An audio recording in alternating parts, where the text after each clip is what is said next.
something that I have been very passionate about is educational equity. And that is something that the community has said that they see as a priority. What's your position and where do you stand with education equity?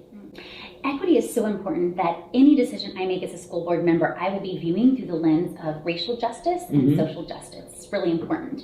And as I've been thinking over the past few months what I would want to prioritize as a school board member, I've been trying to talk with as many organizations as possible, led by Black leaders and Latinx leaders. And I'll tell you a couple of the things, the concrete things, because we always want to say those are nice words, but what are you going to actually do? So I'll mention a couple of the things that I'm looking at.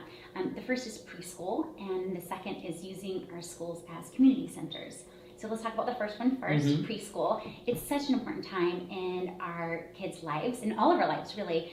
From the time we're born until we're about 6 years old, our brain is growing so quickly, and it's really important that all of our children have social and emotional support during that time.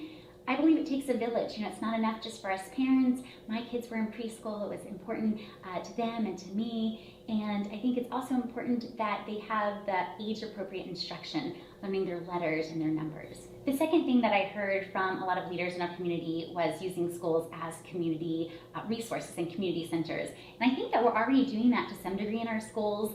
At Jackson Via, we have a soul feast every year. It's one of my favorite days of the year. Mine too. We have the churches and other community organizations that come in, bring in some good food, and there's dancing. Now, Juan, I know that everyone thinks their grandma made the best collard greens, but my grandma Lena really did make the best collards. But those church ladies, it's a pretty close. It was some pretty good, a pretty good feast there. Yeah. I enjoyed that night so much. I think it means a lot to a lot of families in our community, and I want to support more initiatives like that where our schools feel like home to our students and to their families. Right.